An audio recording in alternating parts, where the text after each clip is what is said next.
Hi, it's Jessie. I'm back again, and I'm sick.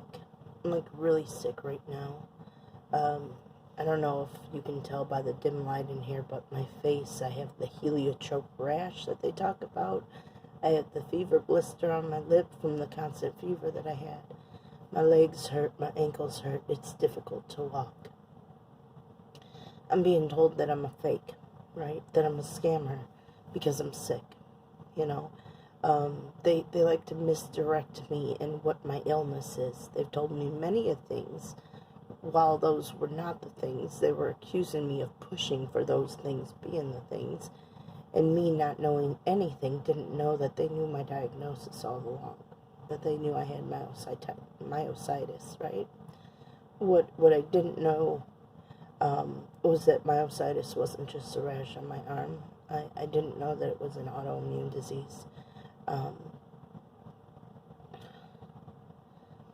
they like to cover their tracks and make it look like I'm deserving of suffering, so they make accusations on me from my childhood that aren't true, that have no merit, no base. It's my sister, my sister who has been trying to steal my life from me my whole life, you know. Um, she's just done very bad things to me my whole life, made me do bad things my whole life, you know.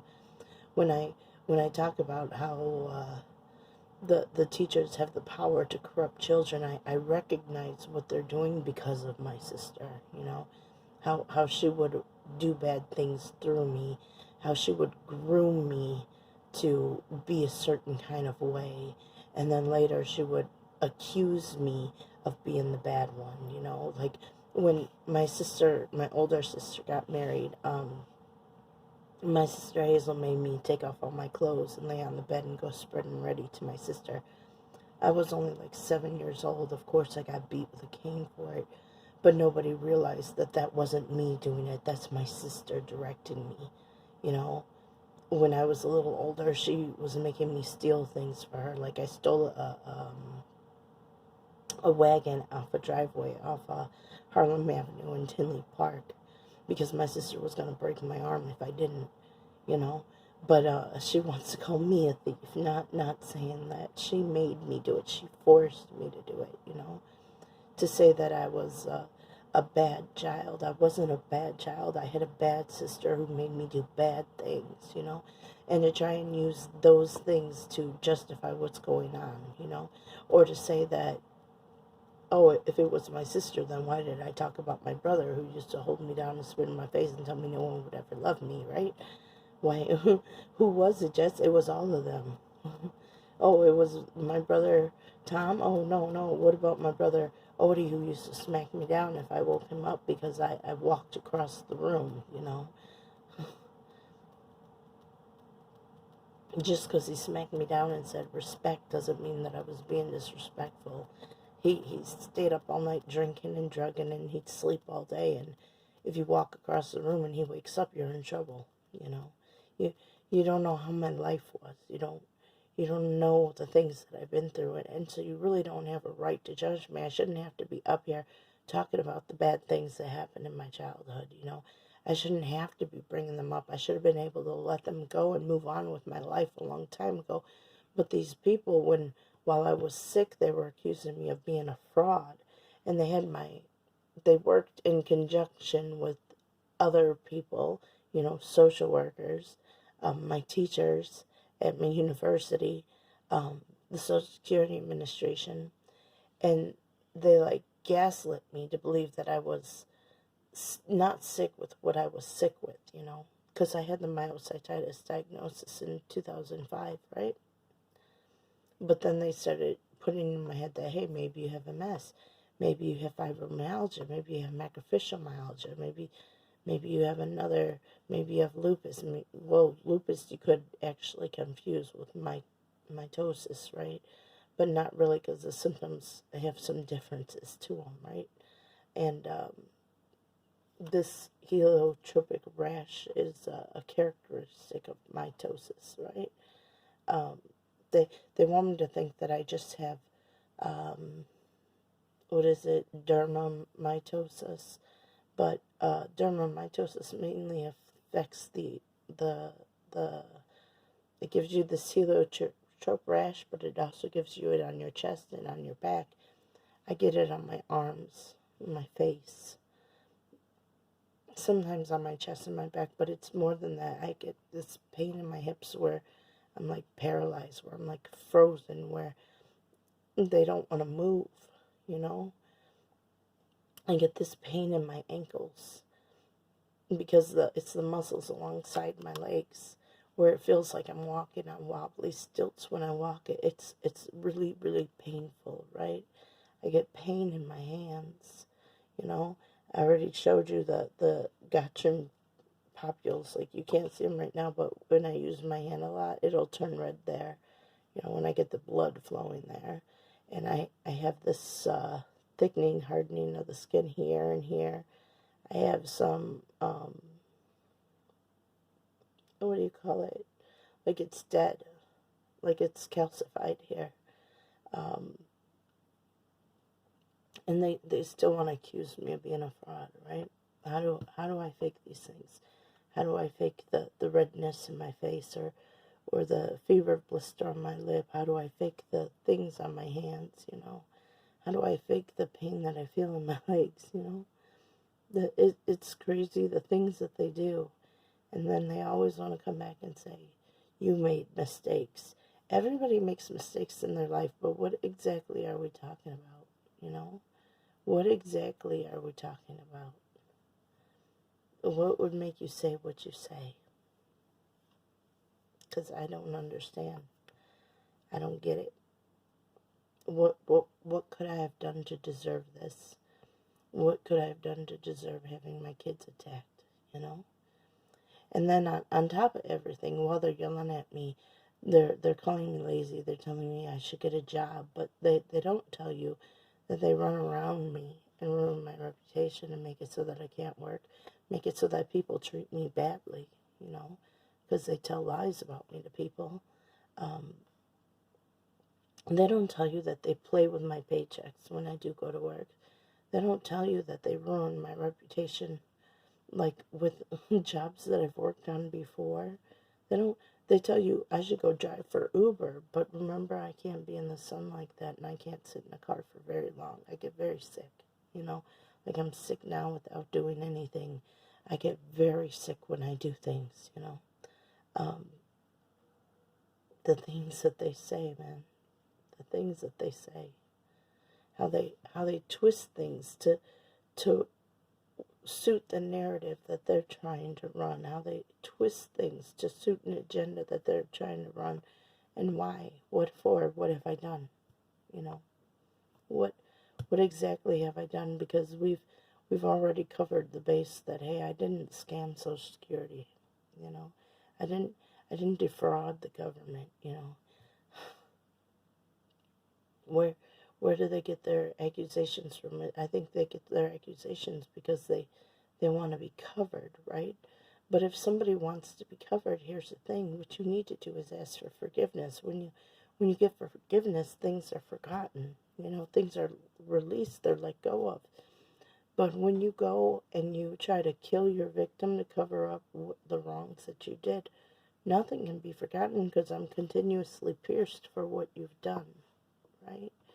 I'm continuously pierced. I suffer, you know. And if you think I'm lying about these kinds of things, let me show you some biblical proof, right? Messiah is pierced for the sins of others, right? I'm not the Messiah, but I know what it means, right? David, when he was surrounded with enemies without cause, he laid around saying that his bones were out of joint. Do you know that when I walk, my bones crack, like specifically in my ankles and my knees and my hips, like everything cracks. So when David says that his bones were out of joint, I go, oh my, David, we suffer the same affliction, right? I understand what David went through because I go through it too. And well, they say, like, the mental state in myositis, they say that you have to keep your mental state right, that you have to stay positive, you know, because your mental state can affect your outcome. But the thing is, when David was pierced the way he was pierced, it was because people around him were telling lies about him and judging him harshly. You know, he said he offered them friendship and they betrayed him in return. You know, they were trying to eat him. It's the way that society runs. And it kind of breaks you down. So while I'm sick here, you understand, I have a lot of people trying to layer guilt on me, you know. They're trying to put things on me that don't belong. And because I'm one like them, right? I think that's why my illness is triggered, when they're trying to put things on me that don't belong. You know, I suffer the curse of it, which is why I resist it. And I know that there's some places, I think like in Job, where he says, if I'm silent, I suffer, and if I speak, I suffer, that it doesn't matter what I do, I suffer. And if you understand God, you understand that whenever you put someone in the earth, it's to establish justice. And in order to establish justice, you have to confront injustice, right? And where you're confronting injustice, you see the head of the beast. You see, like, what is making the world so corrupt in such a dark place. And the fact of the matter is that these people who are leading us, they steal our work from us. They steal our words. They steal our righteousness. Like, I can't tell you how many people have taken things that I've said in my videos or in my notes and in the books that I've tried to write. They take my words and they pass them off for their own, you know. They take my words, my testimony about what I've been through, and they make it their legal defense in a criminal case that's against them. They take my words, consistently take my words, you know. But they'll tell me that I'm lazy and I'm this, I'm that. So I'm like, well, if you're gonna take my words, the least you can do is pay me a consulting fee, you know. Hire me as a dang consultant, and then, you know, it won't be such a theft. You know, it won't be such a misdeed and injustice. But no, they don't. They can't do anything like that, because that would be too much like right, you know. So they just take my words from me, you know. While they say you're lazy and get a job, they sabotage me. They set me up to fail, you know.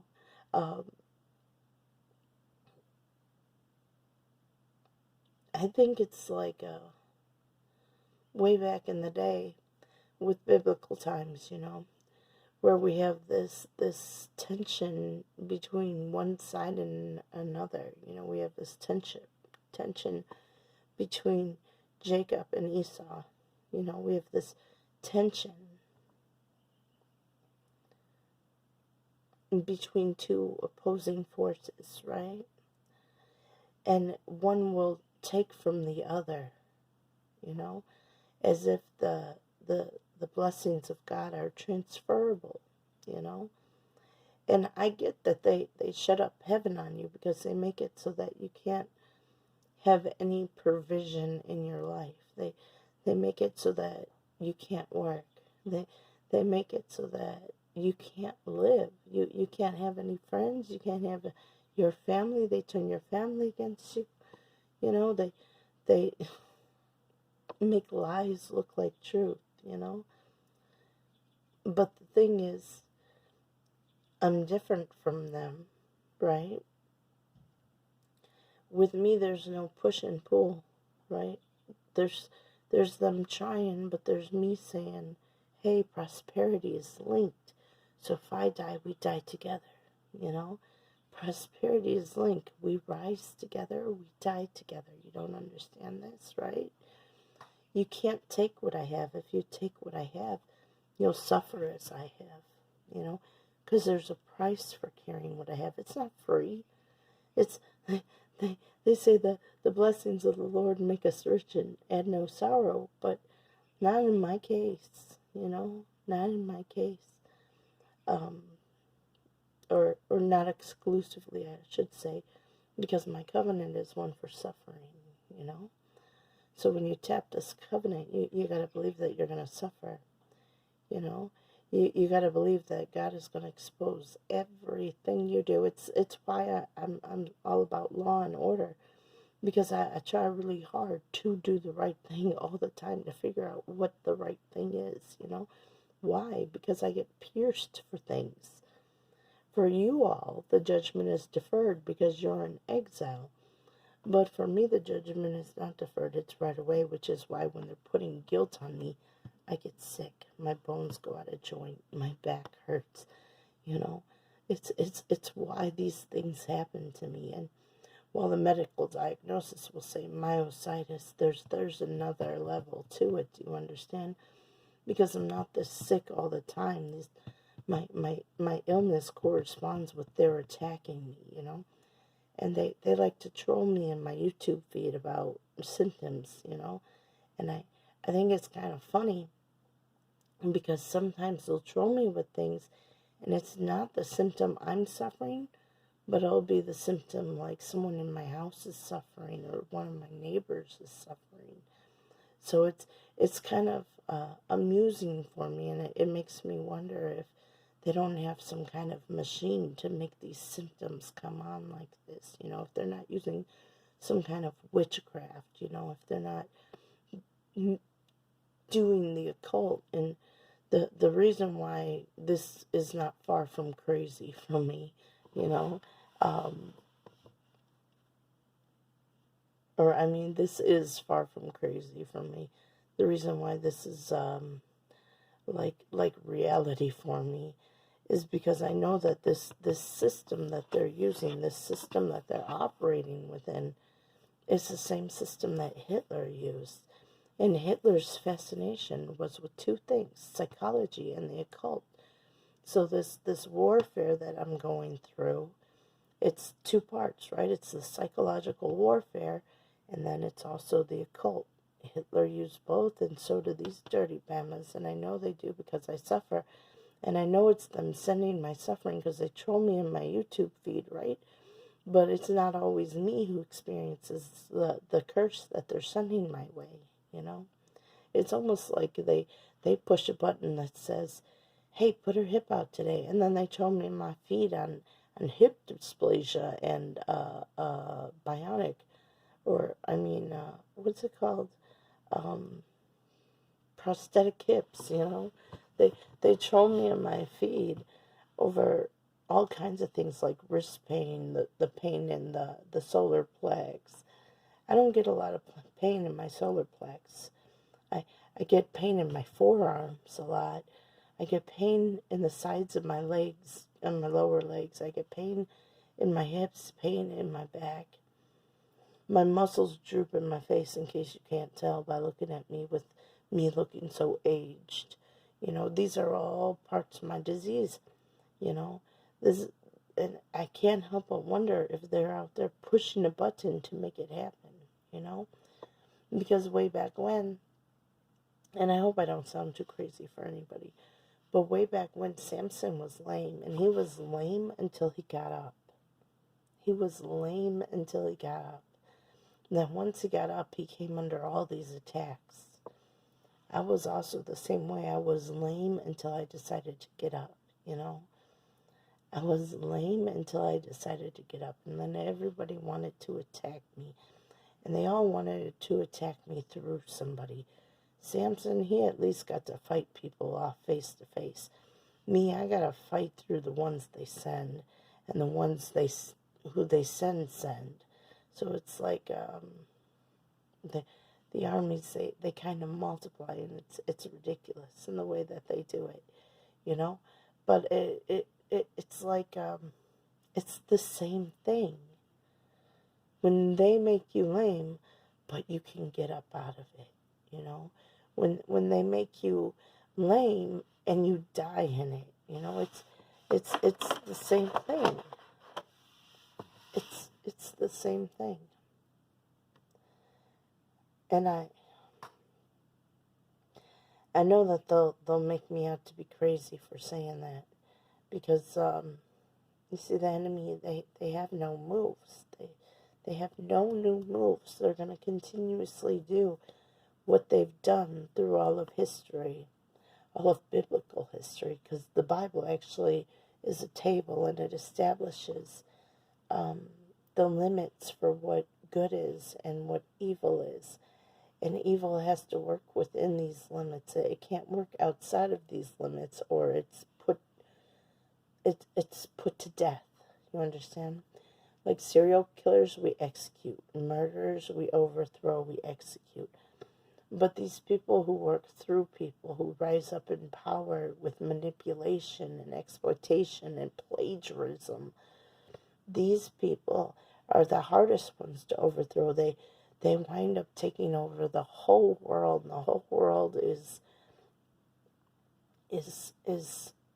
they're not wise to the game, you know.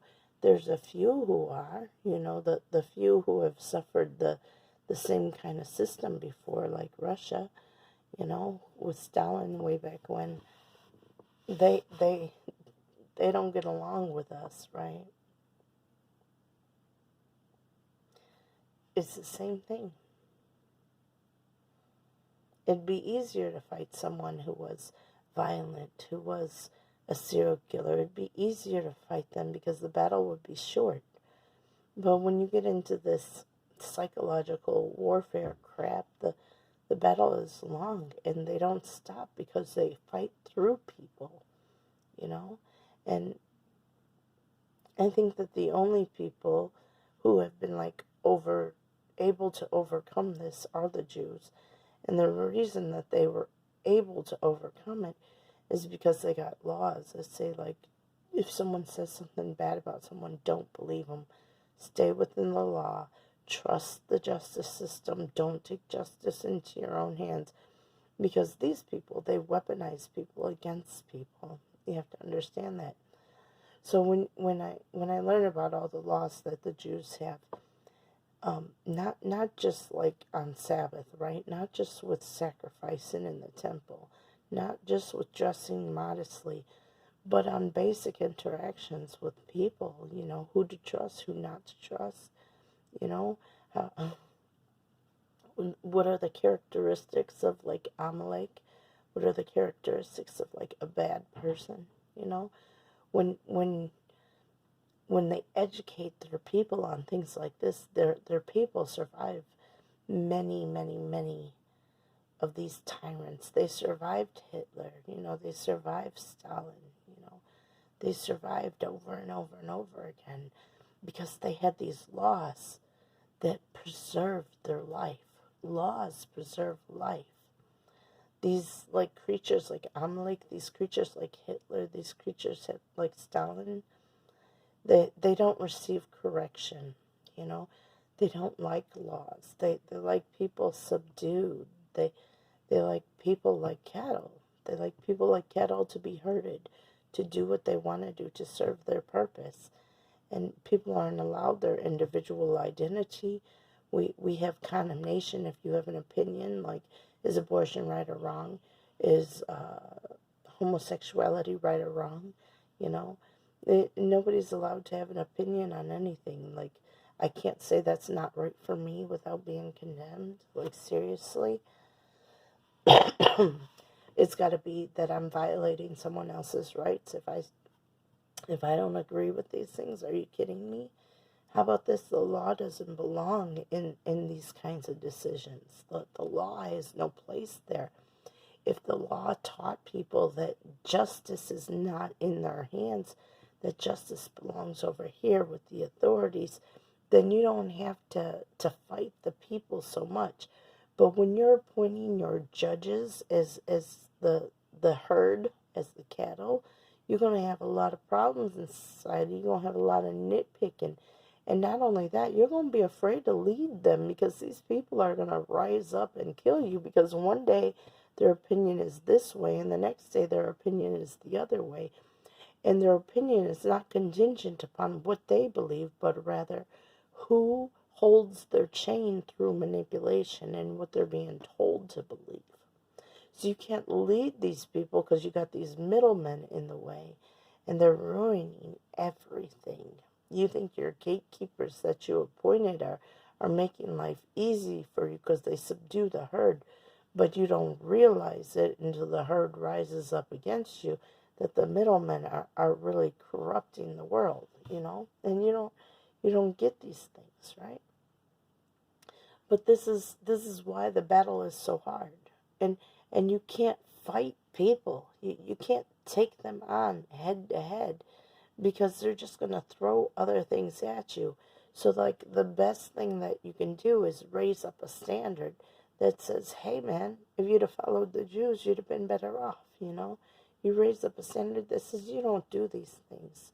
We don't tell lies about people. We don't exploit positions of power to gaslight and launch psychological warfare on someone who's already sick and already vulnerable.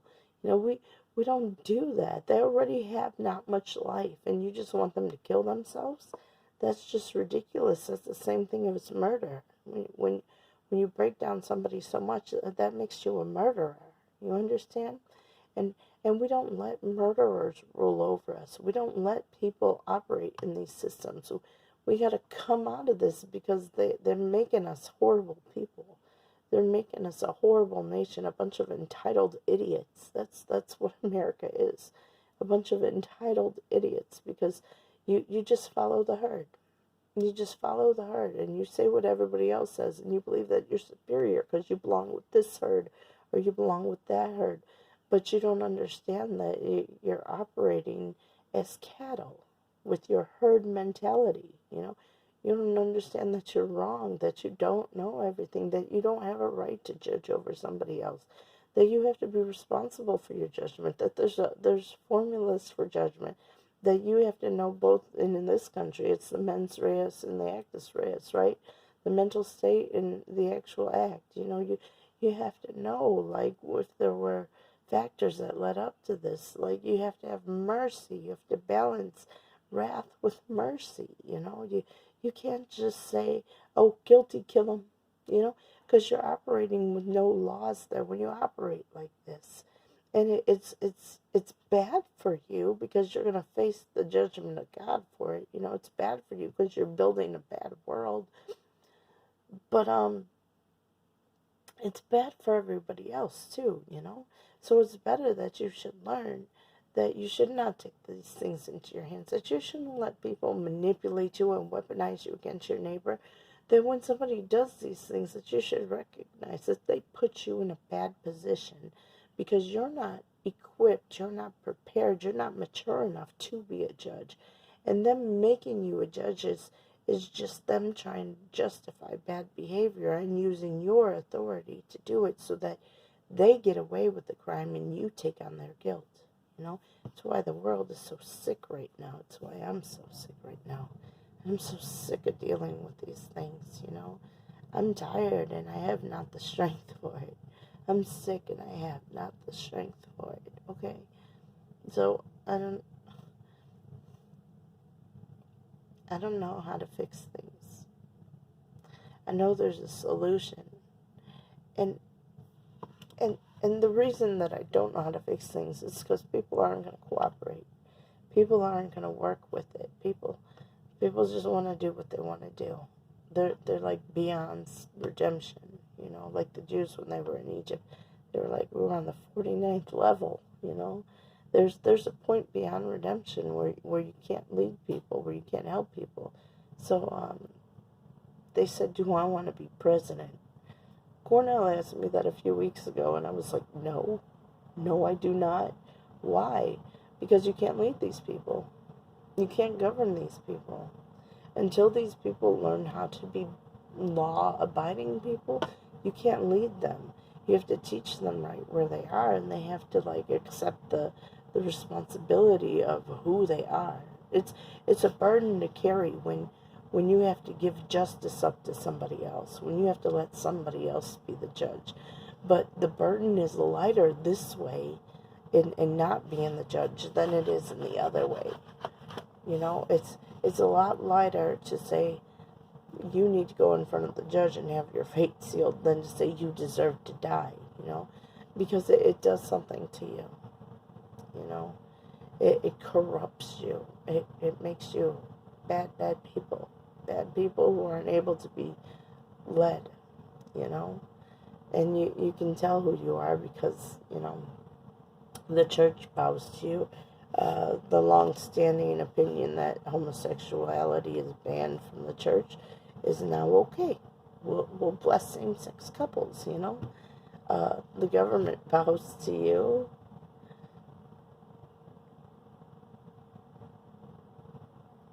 It's a bad, bad world, you know? And I'm not saying what's right or wrong. I'm saying that the people, the cattle are ruling the leaders. And the leaders are robbing the cattle. And it's a bad, bad system. It's a bad, bad world. And that's all I'm going to say.